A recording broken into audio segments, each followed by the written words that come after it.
Welcome to Fitzdog Radio, the podcast that just keeps giving year after year. And I'm sitting here in my new golf hat. It's a bucket hat. I went to the dermatologist because I had a thing on my lip. Got burnt off, and she said, you have shit on top of your ears, so you got to wear bucket hats. So don't think I'm like trying to do a new fashion thing. This is just an Irish guy turning 55. You know, that's the look. I'm embracing it. I'm working out. I'm going back. By the way, I've got fucking tinnitus. Anybody else have tinnitus? Apparently, like, I looked it up online, like 15 or 20% of everybody has tinnitus. I didn't realize it. And like somebody brought it up. I didn't know I had it. And now that I've become aware of it, I stop and I listen and I go, oh yeah, there's loud ringing in my ears, especially when I'm trying to go to sleep. It actually keeps me awake. And if I'd never known about it, I probably wouldn't be aware of it, and it wouldn't be annoying me so much. It's like having kids. If nobody had told me, then it wouldn't be keeping me up at night. They'd be out there. They'd be alive. I don't need to know about them. I've been working out, trying to stay young. They say you gotta lift weights. So I go to Gold's Gym. I belong to the original. I believe it is the original Gold's Gym in Venice. It's where Arnold Schwarzenegger works out. Every day he shows up early in the morning, so I've never seen him, but he shows up every morning in a giant biodiesel Hummer, parks it out front, leaves it running, apparently, while he works out. I don't know why, in case he needs a quick escape. From who? I don't know. Who does Arnold have to run from? If you've lifted that many weights in your life, you shouldn't have to run from anybody. He's the Terminator. So I would love that. I would love to be working out with Arnold. I would get like a 3-pound weight and I would stand next to him and I would just groan and fucking clench my teeth and squint until he called me a baby. Don't be a baby. Tell everybody, first of all the equipment is outside now. That's how they open the gym. I don't know if all the gyms are open in LA, but you show up, you got to wear a mask the whole time, which is very difficult, especially on cardio equipment when you're on an elliptical machine and your whole face is drenched in sweat under a mask. It sucks, but pain, beauty is pain. And then you go lift some weights. So all the weights, they brought all the machines outside and all the free weights. There's 2 parking lots that they took over and they just put weights in. And it's kind of nice working out outside in the sunshine out there, pumping it up. And it's weird because there's a chain link fence between the workout yard. It's like working out in prison. You're out in the yard. And there's a chain link fence. And then there is a line of homeless people, all in tents out on the street, like inches from you. You've got like the people that are the most concerned about how they look in Los Angeles. And they're right next to the people who care the least about what they look like. Homeless people don't give a fuck what they look like. It must be very freeing in a way, but now they got to look at all these weightlifters and it must make them feel much worse about themselves. Like, not only does this guy have perfect abs and a ripped deltoid, he gets to go home after this. Oh.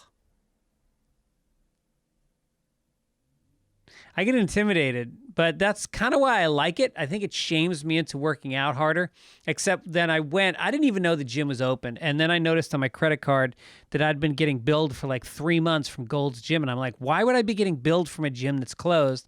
And so I called them and they're like, no, we're open. We've been open since January. And I go, yeah, but nobody told me. And they go, yeah, we sent an email out to everybody. I go, I never got the email. Yes, you did. What do you mean, yes, I did? I didn't fucking, what do you know, my fucking computer? So I go in to talk to the guy. And of course, the guy weighs about 260. He's got no neck. He's you know, a big tough guy. And I found myself intimidated, and I'm usually not intimidated by people, but I felt like a little skinny, effeminate man. No offense, women. Is that offensive to say I felt effeminate? Yes, because I'm a man. A straight man who loves pussy. And so he kind of backed me down. He was like, well, nothing we can do about it. I was like, yeah, but,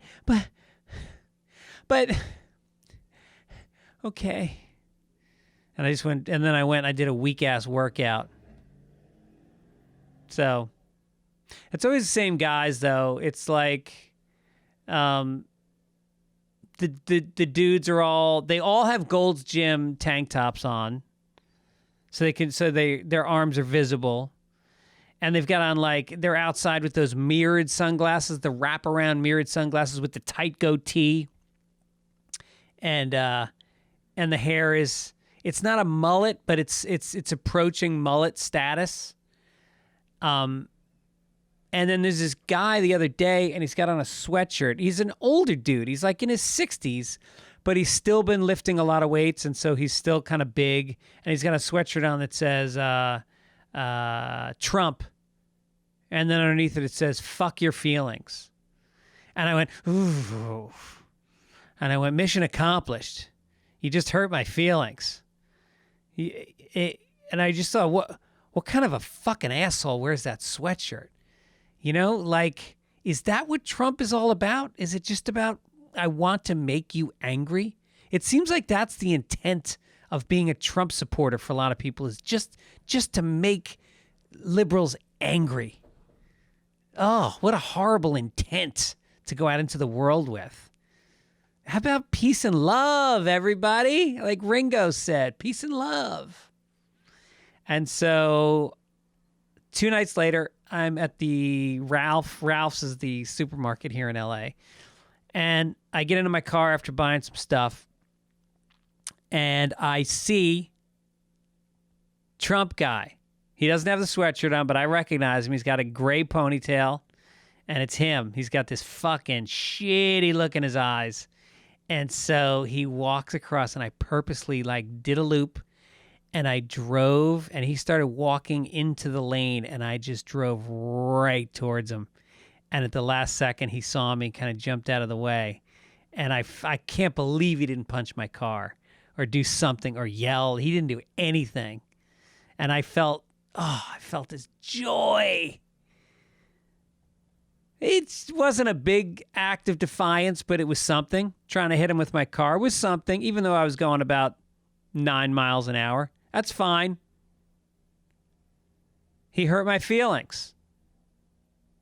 Fuck my feelings. God. And then the women at Gold's there's a certain look that they have. They wear, spandex, yoga, shorts, tight, midriff, spandex tank tops, fake tan, fake tits. Then they go heavy on the squats. They do a lot of squats. So they're going for that Kardashian ass, that big, fat, shelved Kardashian ass. So he's a couple tattoos, and they wear little gloves. And I see this couple, and it's a guy from column A and a woman from column B, and they're a couple, and they're like kissing and fondling between sets, spotting each other. And I just thought, I want to see these two fuck. That must be a varsity sport. That shit, I mean, I can fuck, don't get me wrong. But these two, they must look at it like in sets. Like, we have an orgasm, that's one set. And then they walk around the bedroom, shaking out their arms a little bit, taking some breaths, flexing in the mirror, get back in bed, do another set for 15 minutes. All kinds of positions. Are you shitting me? Because most of us get tired holding ourselves up by our arm. Not them. They love it. They'll do a fucking plank on top of each other. They'll do a nice 7-minute plank with some crunches. I wonder what fat people fucking is like. I bet, well, obviously I could look that up on the internet, but I don't know if I want that in my browser history. But fat people must mail it in. They must just, like, I'm talking obese people. They must somehow pull fat out of the way to get their genitals up against each other, rub, and then just go get a snack.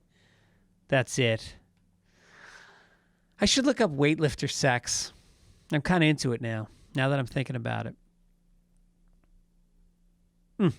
I'm getting in shape, though. I'm going to do it. All right, let's do a couple nicknames. These are your nicknames. You sent them in. I'll talk about them. Charlie W. says, went to high school with a guy with the last name Batis. Nice guy, kind of quiet. Of course, my asshole friends and I would call him Master Batis. We thought we were so clever. He never complained. I assumed he hated it. Yeah. You think so? Charlie W.? You think he hated it? I had a friend who was when I caddied, he was a kid named Clark Beatty, and we used to call him Master Beatty also. So anytime you have a bait in your last name, Bateman, Bates, can you imagine if your last name is Bates? Like the Bates Motel? Master Bates? Are you kidding me? How's that not going to happen to you in grade school? New set of friends in high school? They crack the code. They call you that. College? They crack the code. Everybody calls you Master Bates. So I think you got to own it. Maybe you just get like a varsity jacket and you just have them write Master on it. Just say, I'm getting to the joke before you can. So at least you may tease me with it, but I gave it to you, okay? I served that shit up. The same way I serve up my own orgasms when I masturbate. Matt Santos said, when I was in my late 20s, I signed up for some community college classes where everyone else in the class was 18 to 22. And he was in his late 20s. They called him Pops. I ended up student teaching some of those classes for a few years, so the Pops name stuck. The name stuck among my friends. And then at 45, when my son was born, 45, dude, get your shit together. When my son was born, he began calling me Pop. He's now 11, and I'm still Pop or Pops to him and my friends. 45, dude. I guess that's not that late, is it? What was I? I was 33 and then 36 when I had my two kids. That's kind of the sweet spot. If you're thinking about when to have kids, I highly recommend 32 to 36 range. That's about where you want to be. Still young enough that you can handle the lack of sleep and the physical toll, but old enough that you've lived some life and you're not looking out at young people going like, that should be me. My life is being stolen from me. No, you had your life. You traveled. You ran up your numbers in your little sexual diary. You got some good stories in there. Now you're an adult. Garrett Blue said in college, a kid got caught whacking off the very first week of our freshman year. Oh, boy.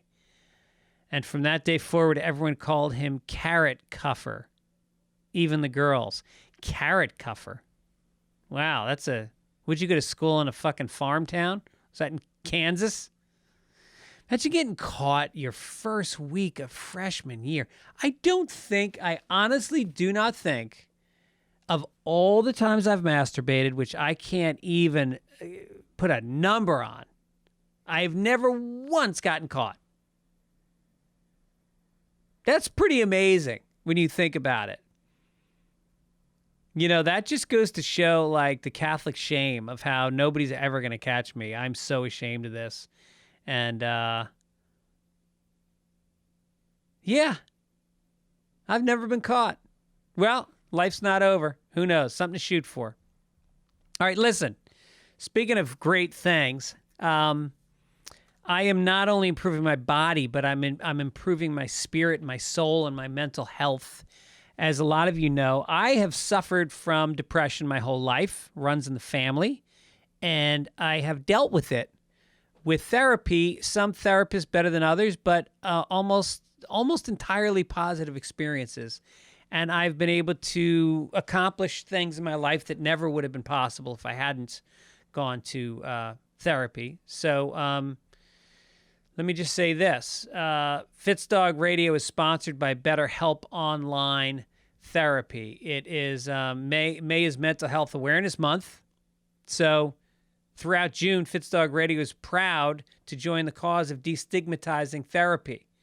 So I want to destigmatize it. I can't tell you enough. If you've never tried it, try it now. If you stopped, then check back in, because BetterHelp is a way of getting in touch with counselors that are custom for you. You tell them what your needs are, what you're striving for, and they have people that have that expertise they put you together with. It takes 48 hours, which I'm telling you, I tried before BetterHelp. I tried to find a therapist in California, couldn't get one.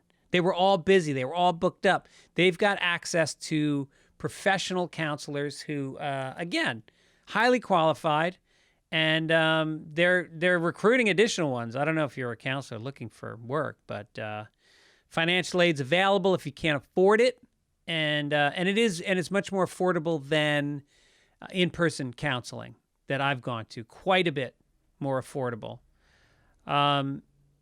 This is not a crisis line. It's not self-help, but it's customized to your schedule. You schedule weekly video, phone, or even live chat sessions, and all the stuff you'd expect from professional therapy. Everything's confidential, and if it's not working out, if there's a therapist and you're not clicking with, you can change. There's no harm, no foul. You'll find the right person. But again, invest in your life, invest in your happiness. I can't recommend it enough. And what a great way to start is with BetterHelp. Our listeners get 10% off their first month of online therapy at betterhelp.com Fitzdog. That's betterhelp.com/Fitzdog. It's mental health month. Do it. betterhelp.com/Fitzdog for 10% off the first month. Okay, let's get to my guest. It's her second time on the show. I was just thrilled that she would come back on. I had her on like 5 years ago, I think. And then I was just in Philadelphia at a comedy club, Helium, and I saw her picture up on the wall, and because she's from Philly, they had her headshot up that she signed, and I was like, motherfucker, can I get her back again? Texted her. She texted me back within 5 minutes. We have an Irish Catholic kind of a mind meld. We have a lot in common. And she plays, of course you know her, she played Meredith Palmer on The Office, the drunken redhead. She's been in everything. She's a journey woman. She's been doing TV and movies for a lot of years. Bernie Mac Show, Curb Your Enthusiasm, and there's a lot of these like game shows now. Don't forget the Lyrics and Hollywood Game Night. She's done like 50 of those. And Brooklyn Nine-Nine, New Girl, and then she did Dancing with the Stars. So we'll talk about all that stuff, but I had a great talk with her, a lot of laughs. I know you'll enjoy it, because I know I did. Here is the wonderful Kate Flannery.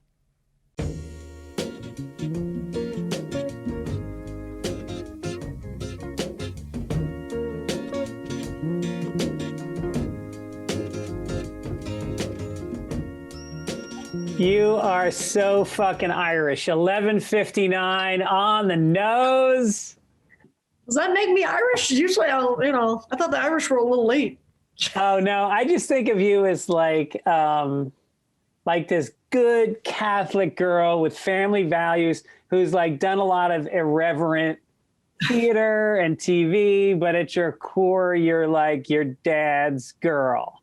It's so true. You know what? I want to send you one of these. This is a T-shirt from my dad's bar. Oh, Flannery's Tavern. A bunch of them made up. So. Oh, that's great. 3-leaf clover, because my dad used to explain Father, Son, and Holy Ghost, right? Yes. Not the braggy luck 4. No, 3. Father, Son, Holy Ghost, and the Pope. That's the 4. Let's keep the Pope out of it. Oh, it's so good to see you. Last time we spoke, we were in my office at Santa Monica Airport. Yes, beautiful, beautiful. Yeah, I mean, does it all still exist? Are we all still alive? Are we in purgatory? What's happening? I keep wanting to exhale, and I've had my vaccinate. By the way, we're recording. Just so you know. Awesome. Yeah, I figured. Yeah. I've had my vaccinations. I've got my bubble of friends that have been vaccinated. We're starting to go to restaurants a little bit. Great. And I want to say, I want there to be a moment where we go, we made it. But now you hear about fucking half the country's not getting vaccinated. And so now we're not protected against new strains. No, until we could possibly get to, I know this is the thing. My dad's 97 and we still have to be protective of him, even though he's fully vaccinated. Just, I don't want to take him down. The Germans didn't in World War II, Greg. I'm not going to. That's right. I know. I heard about this one woman who survived. She's like 105. She survived the Spanish flu. She survived AIDS. No, but she survived. No, she was alive during AIDS and she didn't get it. So she survived it, right? She said, I'm keeping it real low key in the 80s.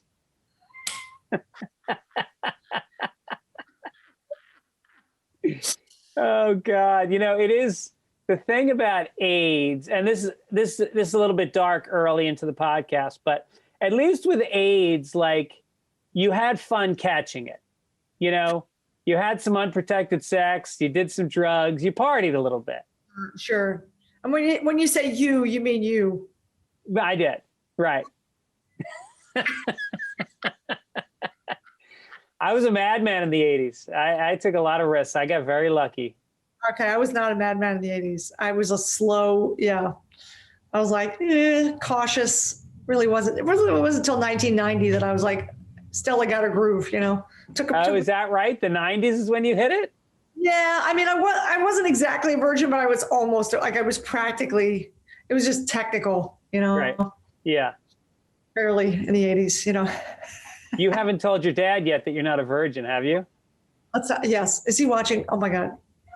My boyfriend and I don't live together. I swear we've been together for 15 years. And at least I get to say to him, hey Dad, we don't live together. It's okay. Like I'm not sinning.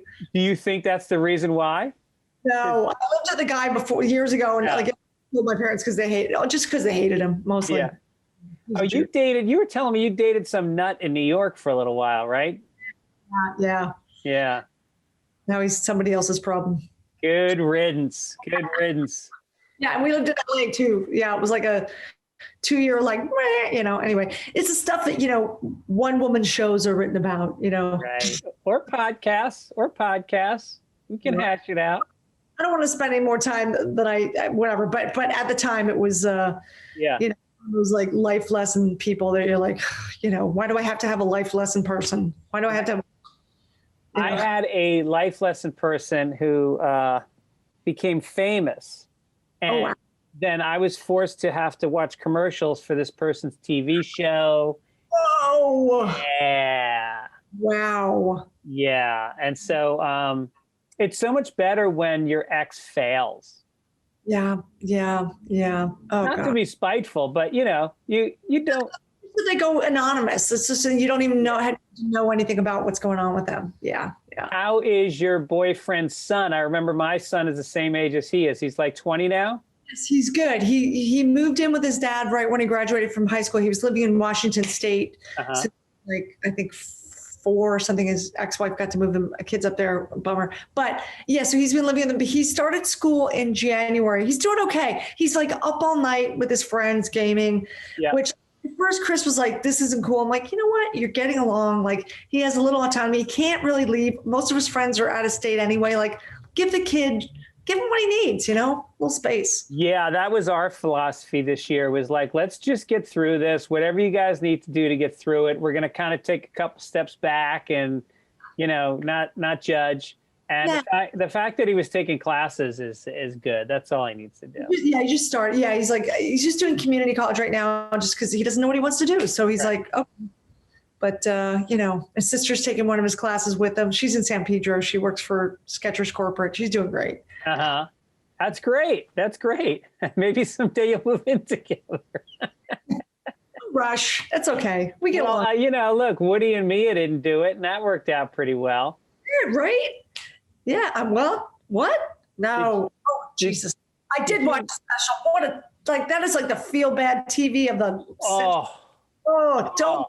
you haven't watched it, don't watch. Sorry. No. I don't want to know. I mean, it's painful and I'm sure there's life lessons. Can't we just read about it? Do we have to listen to them? I mean, it's just painful. I know. And now I'm wearing his hat, so I feel even worse about it. Oh my gosh. What does your hat say? Oh my God. It says Penmar, which is a public golf course here in Venice.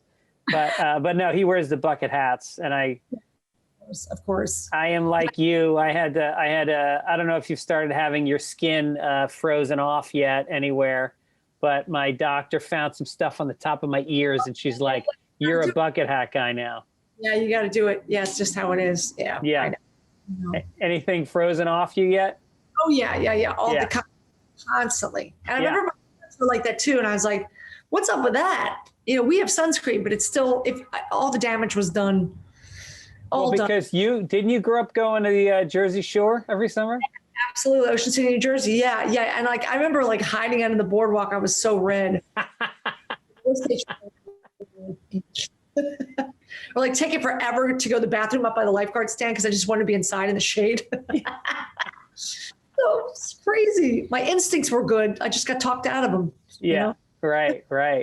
Is that your natural hair color? How dare you? No, it's not. It's 6R. You want it? It's all yours. Yeah, let me get a couple bottles. Let's see. We can make a little happen. Now, I found I worked more as a redhead. I always had red highlights, but like my dad there were 6 girls in my family and one brother. And so I felt like my dad would divide them between the dark hairs and the redheads. So he was a redhead. They felt like more aligned with the redheads, but I was a brunette. So I was on my mom's, my mom's side. So yeah, but they got over it sort of. Yeah. Oh, that's so funny. You chose teams. I know, right? I'm like, what? I was born this way. What can I do? Nothing. But now, girls always go with their dads. And my son, I get so pissed off. I'll come home and my son will be on the phone with my wife. He called her. He doesn't call me. He just calls her. But then my daughter is the one that reaches out to me. So it's like, Right. There's a reason why there's stereotypes. They're kind of based in some truth. Yeah. You got some fire activity in your neighborhood? What's going on? I don't smell anything, so I think we're okay. I'm in Koreatown. There's always a siren going on. Hey, it makes me feel young. Woohoo! Yeah. Yeah. You lived in New York City. I mean, you got so used to sirens when you live in New York. Yeah, absolutely. And I remember I lived on the Lower East Side in like the mid to late 90s. And, it was getting a little bit cleaned up because I noticed like some of the SNL writers were living down there. I'm like, what are you doing out here? You could be anywhere. Like, what are you doing? Right. Occasionally there'd be like, some drunk person or like junkie that you'd have to climb over on your stoop to get in the door, but it wasn't bad. I didn't get held up or anything. Thank God. Knock wood. No, that was exactly the turning point for the Lower East Side, like the mid to late 90s. All of a sudden there was like cool little performance spaces popping up. And it was that place, Manny's Laundrette, was it? Where they had rock and roll karaoke. They had like a real band, but then you sang karaoke with the band. Awesome. I never made it in there. I used to perform at like the Collective Unconscious. And oh, yeah. There's a couple places. Like the one guy was literally some guy's apartment. He was like at Houston and First. And it was like, First Avenue, it was his apartment. It was like, really? Yeah. It was awesome. I can't remember the name of that place. It's a lot of the same people from Collective Unconscious, though. Uh-huh. So amazing. Now, which was Collective Unconscious? That was on, was it Ludlow? I'm trying to think. It was way down. It was below Houston. Oh, yes, because Ludlow also had Luna Lounge. Yeah. And then that candle store, it looked like a candle store. Right. Factory or something. Yeah, there was a bunch of those places. Yeah. Yeah, that was a time when I was there in the mid to late 90s also. And that was a time when Luna Lounge, I used to perform there with like Mark Maron and Louis C.K. and Janine Garofalo. And I remember, and like Amy Poehler would do characters at Collective Unconscious, like, and some of those places like Baby Jupiter had opened up when we used to heat wasn't on, but we still did shows. It was fun. Yeah. Yeah, I remember Amy coming into the UCB existed at that point, but they hadn't even had their TV show yet. They were just performing. We're just renting that space, right? Yeah, I remember that. And I remember them coming in one night to Largo, and they were unannounced, but they came in dressed as ninjas, and they attacked the crowd. And they did it for they took the crowd hostage for 15 minutes. It was hysterical. She was she would just commit. She was big. Out of the gate. Amazing. Yeah. From the start. Yeah, right. Absolutely. Those guys, they were lucky to have her, let me tell you. Riding the coat. Maybe was the one. Yeah, for sure. Yeah. So how is your dad? He's getting through this pandemic okay? He's 97. I haven't seen him since his 97th birthday, but I'm going to see him in a week and a half, just for a couple. Yeah, and then I'll be with him for. I'm going to try to get down. I'm going to try to be with him for at least 3 weeks this summer. I hope. Oh, good. Yeah. I feel like, you know what, life is short, and he's 97. What am I? Yeah. Yeah, he's good. He got vaccinated at the VA. Thank you, World War II. Thanks a lot. Set him up. Did he fight in World War II? He was a prisoner of war. He was injured and captured at Anzio and taken to Germany. He was on a labor camp he's a prisoner of war for over a year. No way. Yeah, it's got quite a story. Oh my God, that's intense. Yeah, he had a lot of guilt. Still has a lot of survivor's guilt. We didn't know a lot about it. He did a story for the Philadelphia paper 5 years ago, and I was like, oh my God, news to all of us. He told the reporter way more than he's told us, so it was kind of helpful. But yeah, that generation didn't really talk about that stuff, did they? No, and I think he drank a lot over it. He got sober in the 60s because I think he realized he was medicated. I'm sure it was self-medication, Yeah, right. Yeah, intense. Wow. But in the bar, then he kind of went back to drinking a little bit, but he was he sort of had these weird controlled things after Lent, whatever, but he's worked it out. Right.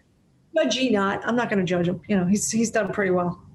Well, I mean, it's an interesting dynamic because I know on the last podcast you talked about going to therapy and you've sort of really looked at yourself and made a lot of growth. And then it is part of that growth is accepting your parents with their shortcomings. And then you get older and you realize those shortcomings weren't that short when you think about being a prisoner of war and raising, you got 5 or 6 kids in your family. 7 kids, right? Yeah. Oh God, right. And then running this bar and he took care of all these guys that had a problem. If they couldn't make the rent, he'd let them work it off. So we always had a lot of alcoholics, right. Put up a shelf or, paper off the walls. Yeah, right. Have you thought about writing a screenplay about his life? I have. Yeah, I think I'm going to write a memoir first, but I think, I feel like just the idea of being, he had this bar it was not in a great part of Philly, Germantown, Nicetown section. I mean, he got held up and broken into so many times. It was crazy, like an angel on his shoulder, but he didn't want to give up on the community. And also my grandfather, his dad started it at the bar in 1933. So that was part of it too. He was just kind of trying to keep his dad, alive and, that kind of thing. Right. Oh, I can't wait to get that T-shirt. That is so cool. Drop it off or send it. Yeah. Maybe I can drop it off. Okay. All right. That'd be nice. Let's meet for lunch and we can, we'll do an exchange. I'm going to give you a, where is it? I'll give you a Fitzdog radio mug. Hey, awesome. Fantastic. Like hey, love it. That's so old school. I love the font. Yeah, this is a fun font. And people want them. You can't get them anymore. It was a limited edition. I understand. There's about a dozen left, and you're getting one of them. I so appreciate that. I just found somebody to recreate these T-shirts. I did Kelly Clarkson for St. Patrick's Day, and I'm such an idiot. I'm like, oh, I'll get a bunch for the audience. I'm not thinking that they're all on Zoom. It was the first thing I went back to. I'm dope. They're on screens, but I did get Kelly Clarkson did ask for one. Maybe she was just being polite, but she took one. So I got a bunch of them out of the trunk of my car. I'm like, hey, who wants one? Hey, anybody want a T-shirt? Yeah, right. Well, she's got to wash her car next weekend. She needs something to dry it off with. And St. Patrick's Day once a year, you need a green shirt. Oh, yeah. What did you do for St. Patrick's Day this year? You know what? I think my boyfriend and I think we went for sushi. It's a hard one. Oh God. There were no like outside bar situations that felt right. We were in Redondo and there was a lot of people without masks and I wasn't vaxxed yet. So I just felt like, you know what? That's okay. Yeah. How about you? Did you do anything? Well, I've done this comedy show, which I'll have to get you on next time we do it. Every St. Patrick's Day, I have Irish comedians come in at the Improv, and we have Irish music, corned beef and cabbage, Guinness, and then we do a big show. And there's some sketches mixed in with the stand-up. Nice.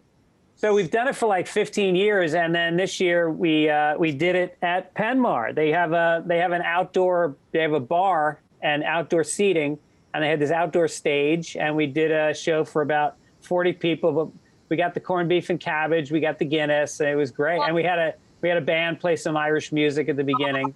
So great. You know, I always go to the farmers market because they always have an Irish band, and I love it because, you know, it can be all ages. People can bring their kids, and yeah, it's kind of fun. And it's only beer and wine there. You know, nobody gets too crazy, but it's fun. Do you have any Irish band that you love? I mean, I'm trying. Are you a Clancy Brothers girl or a Chieftains girl?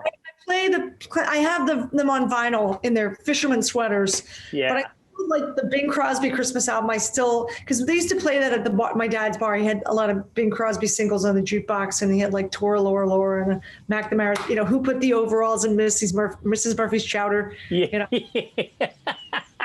Those novelty tunes, Greg. Novelty. Yeah, that's hilarious. Yeah.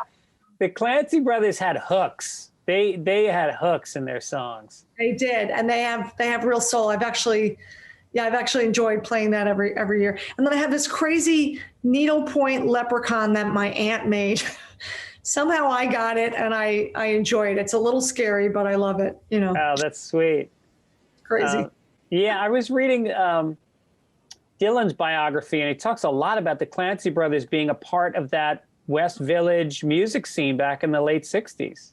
I could totally see that. Yeah. I mean, and the Irish don't get enough credit, right? Am I right? Of course they don't get enough credit, right? Well, no, they really don't, because, you know, Irish music led to not only folk, but also a lot of that bluegrass, you know, yeah, country music has a lot of roots in Irish music.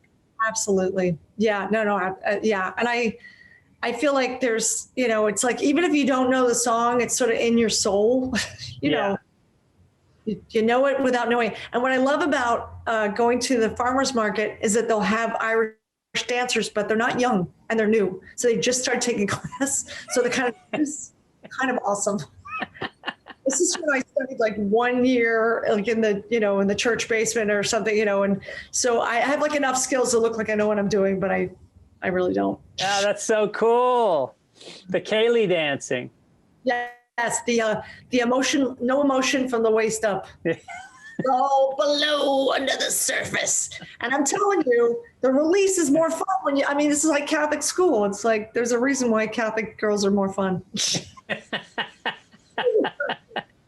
Serve you in life. Yeah. Too soon, you know. I had an aunt Peggy who was a Kaylee dancer from the time she was a little girl, and she got dementia in her late 80s. Couldn't remember anything except the Kaylee dancing that she still did. That's amazing. Yeah. That's the brain works, that whatever your music or your art, like it still exists. Right. Like, I'll bet if you got dementia, you could still do stand-up. I'm serious. I'll bet you could. I have a feeling. I hope it happens, but, you know. You know what's weird is, like, I just started going back recently on the road the last couple of weeks.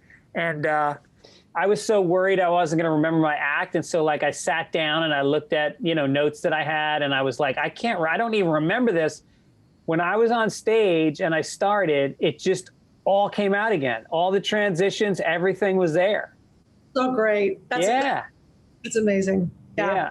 Now, are you going to start going out again? I know you do your thing with Jane Lynch, and you also do your thing with Scott Robinson. Scott and we did the lampshades up at Forest Lawn in February. It was a benefit, and everyone was in their cars. It was a drive-in. It was really fun, actually. Uh-huh. But I'm nervous. I felt like it was a little soon. It was like the first week of February, and I felt a little bit like, I was a little freaked out, even though it was outside. But a while, and I was, making sure we had our own mics and all that stuff. But I feel like now that the vaccines are happening, Jane and I are supposed to do some makeup shows in the fall, and then we're supposed to do our Christmas tour, which we were supposed to do last year. So I'm hoping that happens. You're going to do a Christmas tour in the summer? No. We have a non-Christmas show too. We did it for a while 2 years ago, now 3 years ago. But and we had some dates like last winter that we couldn't do. So, we'll see what happens. But we're shooting for October for a bunch of those cities. So we'll see. And then you were also, I know you did Dancing with the Stars, and I think you were supposed to do a tour with them that got canceled. I was on tour. I actually did most of my dates on tour because we started January of 2020, like January 5th, I think, or 6th. And then I went till the beginning of March. And then I had supposed to have a 2-week break because I left to go to South by Southwest because I had a new movie, and then everything got canceled and then the tour. So I missed my last 10 shows, but that movie is just coming out. They went to South by Southwest, it got sold, and we just premiered this weekend. It's called Golden Arm. Oh, that's amazing. Congratulations. That's so awesome. It's a female arm wrestling comedy. Oh, that's great. And a sports movie, and it is so well directed, so well timed, and it's so funny. So many funny women. Betsy Sidaro, Mary Holland are in. They're such a great duo. I think they're going to do another movie together. They're like a good comedy team. They'd known each other like improvising and stuff, but they're just their personas together and their timing, and it's just so funny. And I play a bartender that helps them figure out which one is the better arm wrestler. Oh, so you're not an arm wrestler? I do get to arm wrestle, but I'm not the arm wrestler. Uh-huh. And Dot Marie Jones is in it. She's kind of like the Burgess Meredith. Like if there's like, she actually was a real competitive arm wrestler. Oh wow! She was an arm wrestler in the 80s and early 90s. She did it for like 15 years. She's amazing. So wow. Because she had a lot of facts that like the script did not quite get right. So she got, it was amazing. It was amazing. Was it improv? Because it sounds like a lot of improv people. But did they, when they directed it, did they let you guys mess around? The story for sure. But Ron Funches is in it too. Amit Barucha. It's a great cast. I mean, it's so fun. And I just think it's so well paced. We had a premiere on Friday on a rooftop in Culver City at a hotel. Like they had like a blow up screen. Uh-huh.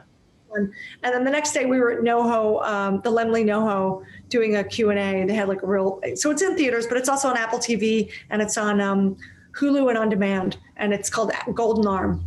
Golden. Oh, it's on Hulu? I think so, yeah. Oh, I'm watching it tonight with my daughter.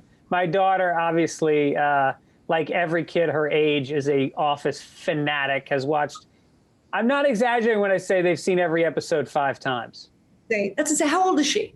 She's 17. Right, because there's a few F-bombs. If she was like 11, I'd be like, but. Oh God, no! She watches stuff that I wouldn't even watch. It's insane with kids watching it. You can't stop them. They've got a phone and a laptop. How are you gonna monitor what they do? I know. Forget it. I know. Yeah. It's insane. That's crazy. Yeah. It's so funny. I know there's so many kids at her age that are they're like sleeping and breathing The Office. It's crazy. I feel like, I'm so glad I had a good experience on that show because I'm going to talk about it for the rest of my life. And I'm happy to, thank God. Yeah, right. I know. That's a good point. What if it had gone sour and you had to keep rehashing it? Oh, right. I would probably get cancer or a tumor because I'd be lying about my plug in this. No. Yeah. Yeah. So it's actually a funny idea for a movie, just like the movie doesn't even include how bad the show was. It's just the aftermath of the person like trying to move on with their life. They've got a good new movie to do, but everybody wants to talk about the show that she hated. Right.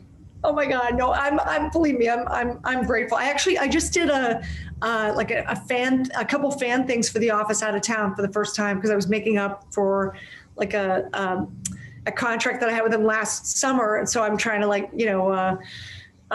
right the wrong, obviously people are getting back to it, but I did like some signings and like some pictures with people, but I did this whole COVID friendly thing where I was photobombing people and pulling down my mask at the last minute, Uh-huh. You got to get creative. I wore like bike gloves. I'm like, yeah, because I don't know if they're vaccinated, it's crazy. I'm sure they think I'm nuts. But. Yeah. Well, I think that because your character is nuts on the show, you can probably act a little more nuts in real life and get away with it. I think so. It's a good fortune. It's so much better not to look good on TV, because then if you look better in person, they're like, hey. Yeah. Oh, because I think it's as we get older, I think even really beautiful people on TV, they may not look the same, and it's like, oh, Yeah. Yeah. So I feel like I had the most comfortable wardrobe. It's the easiest job ever. I didn't really have to struggle with lines because I didn't talk that much. It was. Yeah.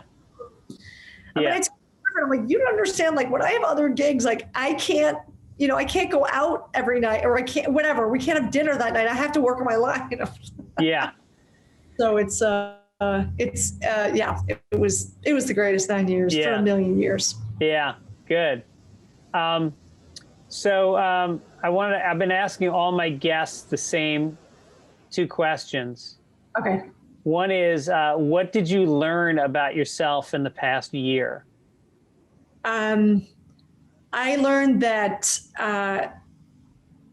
I've been suffering from FOMO for a long time, and I don't need to do that anymore.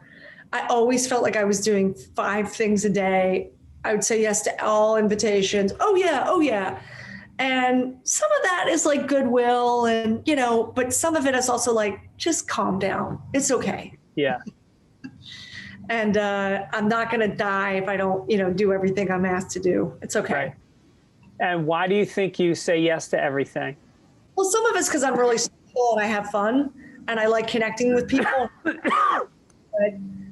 But some of it is like, I always like want something to be the next thing that like lasts for 9 years, and that may not ever happen. So I feel like if I say yes, like, oh, maybe it'll, I kind of have this it's a little waiting for Guffman. You know what I'm saying? Right. Messed up. So it's like, oh, maybe this will lead to, it's like, just be in the moment, so yeah. I definitely learned to calm down, and I've been pretty busy. Like I have to say, pleasantly busy during this whole time. And I've done a ton of press for Peacock and then for Golden Arm. So I feel like I've been doing a ton of talk shows, like, since December. I feel like it's so bizarre, but it's been great. I mean, I did the Today Show from my living room, Seth Meyers from my living room. Wow. Yeah. That's cool. It's crazy, right? And then I got to do co-host Entertainment Tonight last week, which was fun. Oh, wow. That's so cool. Yeah. And again, that's one of those things that like people watch that don't necessarily like I'm getting calls from like neighbors and friends, like people, I didn't know how many people watch that show. It's crazy. Yeah. So did you do therapy this year online? Yeah, I've done some. Yeah, absolutely. I just started up again online. I hesitated because I didn't think it would work, but I'm doing it now, and I found somebody good, and I'm finding that like it actually in some ways is better, because I don't know, sometimes I get caught up in the dynamic of having the other person in the room and entertaining them. Sure. You know what I mean? Like when you're an entertainer, you can never just let silence sit there. Totally. And I feel like online, I'm a little bit more able to just kind of like sit with stuff. That's great. And Greg, what did you learn during this pandemic? I learned other ways of feeling good about myself without having, because I've been doing stand-up 30 years. And so, and I never took off more than 2 or 3 weeks. And so I had this mainline infusion of people laughing at me every night. And for the first time in 30 years, I didn't have that. Yeah. And so I had to sort of like, I think I went much deeper with my wife. I think we got much closer because I wasn't going out every night after dinner. That's great. Yeah. And I think I really found layers of love for her that I didn't even know were there. It was great. Wow. Because I feel like COVID was sort of like one or the other for people. The pandemic was like either people were pushed to the point where like I have a few friends that are getting divorced. I'm like, whoa. Or people are moving because they don't want to do the LA or New York thing anymore, or things got better. So that's amazing. That's amazing. Right. Yeah, look at Bill Gates is splitting up. Will Smith and his wife are splitting up. Wow. Is that allowed in Scientology? Sorry. Seriously. Is that allowed? Aren't they Scientology? That's public knowledge, right? Well, she'll be splitting up with him, but not from the 8 security people that are going to follow her for the rest of her life. They're still going to be close. Whoa, that's why. But yeah, I think it's really like this has been a truth pusher. It's like, what's your truth? And yeah, because I feel like, I was on the road so much the year before this started, and I felt like it caused a little bit of tension between Chris and I. And I feel like we definitely worked it out. But, at first it was like, it was just hard. It's just hard. Being unavailable is hard. Yeah. And I felt like I was sort of in this tunnel, and, because Dancing with the Stars, the show was really hard and the tour was really hard. I could, it's like, I had to keep really focused. We were on a bus. We were literally on like a rock and roll bus. I had the bedroom, which you think would be better, but it's, Yeah. I know her likes the bedroom on the tour bus, but whatever. Good for her. But it's tough, it's tough. And like, I'm, and I was 55 for that tour, and I just feel like I didn't want to hurt myself. And I was really sore the first week. I was like, holy crap. Like I was afraid I wasn't going to be able to do it. And, doing ice baths and like all this. Really? I would do. Yeah, it was crazy. Wow. Like a religious exercise. It's like, okay, I got to keep focused. I can keep doing. But the audiences, we didn't do a smaller house than 2,500 people. It was. No kidding. Wow. I got to do a monologue at the beginning and do a couple of my dances from the show. And so like Radio City Music Hall, 6,000 people sold out. Like, I was like, damn. Yeah. And I had a really fun time. Like I had some really stupid inside jokes for the people that watched Dancing with the Stars, and it was fantastic, And who else was on the tour with you? The dancers from the show. So it was just you and the dancers. Yeah. And then, and then they had a couple other people before me for like 2 weeks. And then there were a couple on my 2-week break, they had other people. And then I was supposed to go back again.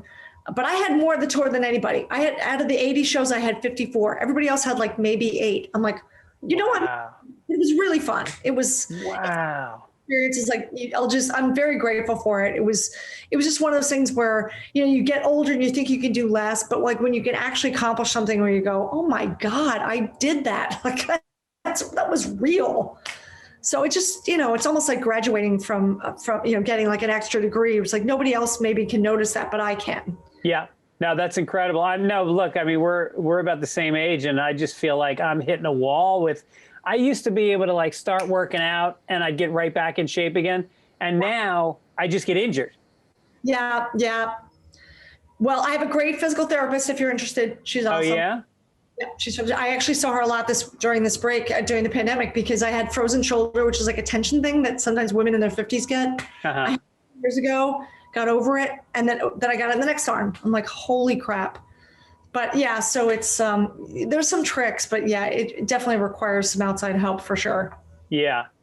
And then the other question I'm asking people is, what's the place you want to go once you feel like it's safe to go again? Well, definitely with my dad, which I'm going to do in a couple weeks, but I'm hoping, Ocean City this summer, like just being in the summer town, Yeah. I'd like to say Disneyland, but I'm like, it's okay if I don't go to Disneyland for a while. It's really fun, but like, it's okay for a while. I'm all right. Yeah. Yeah. Let's go to that stuff. So you're a Disneyland person, huh? You like that? I've had some fun experiences, but also like, the band that I sing with Jane Lynch, they play Club 33. So I've got to sing with them there. So like, I feel once again, it's like all about a like performance experience, but right. But I don't know.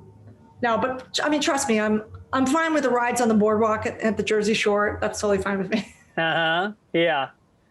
So I was going to ask you about, last time you were on, we were talking about books, and I told you need to read a book called The Tender Bar because it will remind you of your father. Yes. I just finished my buddy's book, Cynthia DePriest Sweeney. She wrote this book called The Nest like 3 years ago. That was a New York Times bestseller. She's got a new book called Good Company. So I was trying to help her plug it, but she just got picked for like the Today Show. So Good Company's a good one. And then and then I'm reading Lonnie Love's book, and I always forget the name of it. I got to look it up because it's such a good book. God, she's got an amazing story. I read it. She's one of the hosts of The Real. Yeah. I've known her. We met at the Aspen Comedy Festival. I love her so much. She's just the best. And I got to find the name of the book because I'm going to. Yeah, I had no idea her life story. Like, she really grew up in the projects. Was it in Chicago, right? Detroit. Oh, Detroit. Right.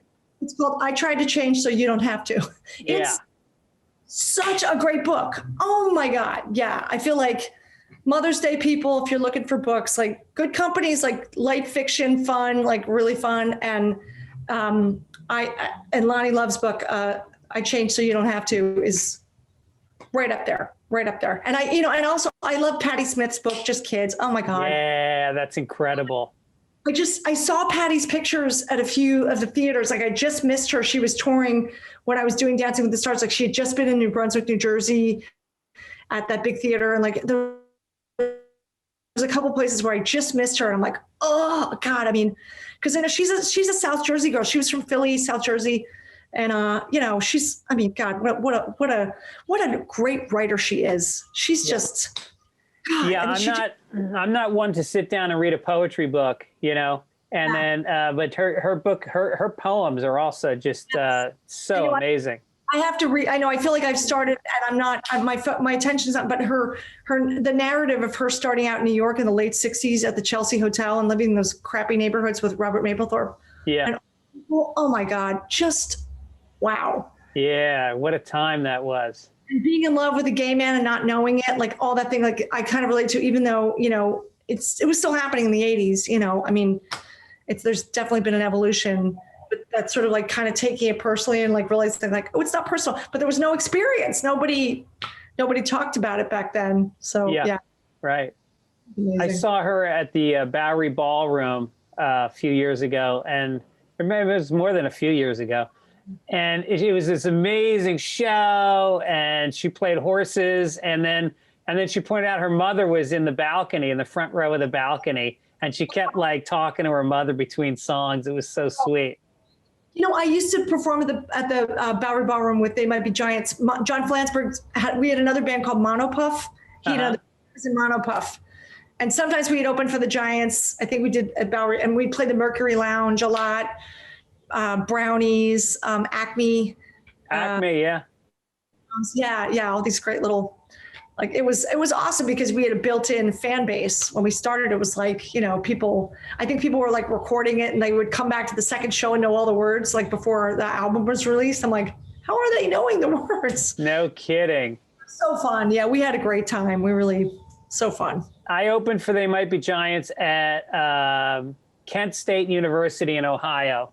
Wow. And it was an outdoor show, and it was like their spring fling, whatever colleges have in the spring, they have their big day. And so it was me and then them, and they were so drunk. They had kegs out in the grass. They were so drunk that they were heckling me because they just wanted to see them. And somebody threw an apple, and it hit me in the chest. And I was in the middle of a joke, and I just went, "Good night. Have a good day." And I just walked off the stage. I had done like 5 minutes. I was supposed to do like 40. I was like, nope, that's it. Oh, did they still pay you? They paid me, and I tried to fight the guy that threw it. I was screaming at him. I have a little bit of a temper. Really? Yeah. Really? Oh my God. Well, I mean, no amount of sobriety can take away that indignity of getting something food thrown at you. Sorry. I think you did. I think that's a self-esteem move. I do.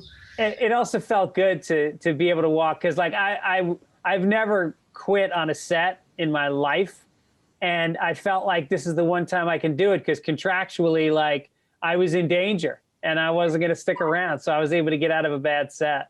Absolutely, because one thing goes and then the whole thing starts to fall apart and it gets worse and worse. And no, you did the right thing. We all saw the Blues Brothers in front of that chicken wire. Totally. In the theme to Rawhide. Yeah. What? Yeah, that's fantastic. I know it's so. Believe me, I can relate to all those road pictures. You know, it's like Yeah. these crazy experiences. I remember doing a college in New Jersey. It was like it used to be the Teachers College of New Jersey. It was like outside of Princeton. Yeah. And I think it's called the College of New Jersey now. And I remember making one joke. It was the lampshades. This is probably like 5 years ago. Colleges are tough. The PC thing is tough. Yeah. I think we dedicated a song to the Philippines because there just been like a typhoon there or something. And we dedicated Riders on the Storm to them. The dumbest joke ever. And people were pissed. I thought we weren't going to get paid. They were, I'm like, you've got to be kidding me. What? That's hilarious. Riders on the Storm. I love it. It was just one little joke, one little fucking joke. And I felt like the imaginary pitchforks and the torches came. I was like, let's get the fuck out of here. So we actually were staying in Philly. So we literally met my brother. we raced to that bar, Philly downtown. We're like, oh my God. Like we didn't stop to go to the bathroom or anything. I'm like, just get out of here. They gave us I'm like, okay. They gave us the money. I'm like, go. Oh my God. And the thing is it's more money than you normally make when you do a college, and you realize why, because it's terrible. It is. And there's no amount of like charming them out of their bullshit. You know, we're not gonna change their thinking. Yeah. No, it's the opposite of comedy. That kind of PC thinking. There's no context. There's no ability to step outside of the joke and say, oh, this is somebody who's doing comedy making that comedy. Right. Which was kind of like the Oscars this year. It was totally humorless. Sorry. Yeah, it really was. Oh my God. Like praising Glenn Close for twerking. I'm like, what? Yeah. They were so desperate to have something happen. Yeah, right. Message, you know, I mean. I did a college in, I can't remember where it was, Midwest somewhere. And I did this joke about, you know, when I was in college, I was on the crew team, the rowing team, but I didn't know anything about the sport except what I'd seen in those ancient Roman slave ship movies. And they were a little surprised the first day of practice when I showed up with a huge drum and a whip. And so all of a sudden, these two black girls stand up and they start going, you're not coming here and talking about slavery. And I go, whoa, whoa, whoa, whoa, whoa, whoa, whoa. I go, they were Roman slaves. They were white. I go, there were other slaves. And that didn't matter. It did not matter. No. I said the word slave. That's it. And they walked out and they were screaming and they wrote a letter and it was the whole thing. God. Yeah. Colleges, sorry. God bless them, these kids. Yeah. Yeah. I have very mixed feelings about spending this amount of money sending my kid to a college. And he tells me about some of the stuff that they teach him and how delicate everything is. College shouldn't be delicate. It should be violent. It should be ideas crashing against each other and people arguing and discussing and learning.